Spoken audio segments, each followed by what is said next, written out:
Question 11. We have this shape Q given on a coordinate grid as shown, and we are told that we are going to reflect triangle Q in the line x equals 1.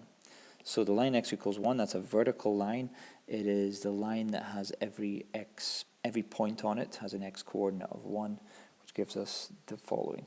In order to reflect this shape here across that line, we take each point one at a time and we go horizontally, perpendicular to our line of reflection, and count effectively how many squares we are away. So the fact that we're 2 away on the right hand side means we're going to be 2 away on the right hand side, giving us that blue point as follows.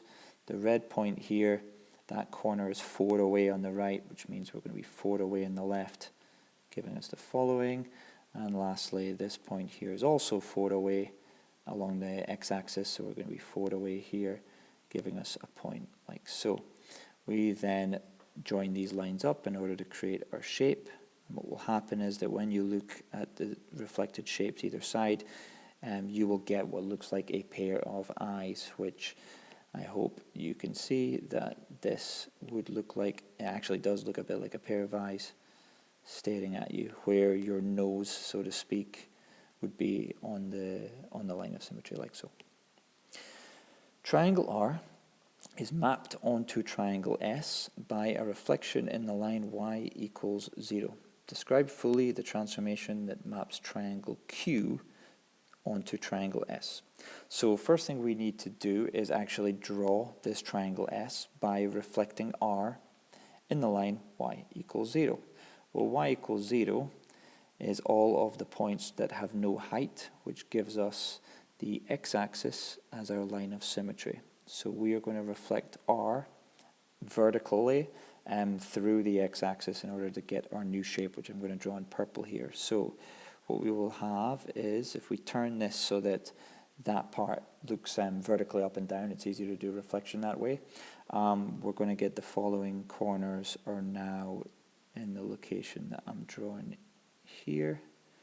I'll fill in the corners in a moment. So our green point hasn't moved, our red point is now here, and our blue point is now there, and that gives us triangle S. So we're being asked how, in a single transformation, this shape Q is transformed onto shape S. So we can see here that this is not an enlargement, it's the same size of shape. It's not a reflection either, because although it kind of looks like this and this line up, if you tilt your head a bit, you will not get a line of symmetry anywhere here that will work. Now what this is a rotation. Whether or not we go this way round or whether or not we go this way round, the shape S is 180 degrees as a rotation from Q. So we have a 180 degree rotation.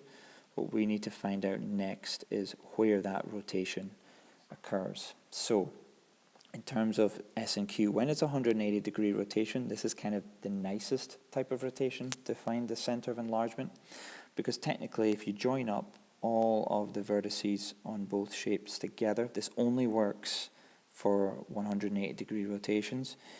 Where all of these rays can intercept will tell you where that works. So for a 180 degree rotation, this point here, 1, 0, is going to be our point of rotation, so about the point 1, 0.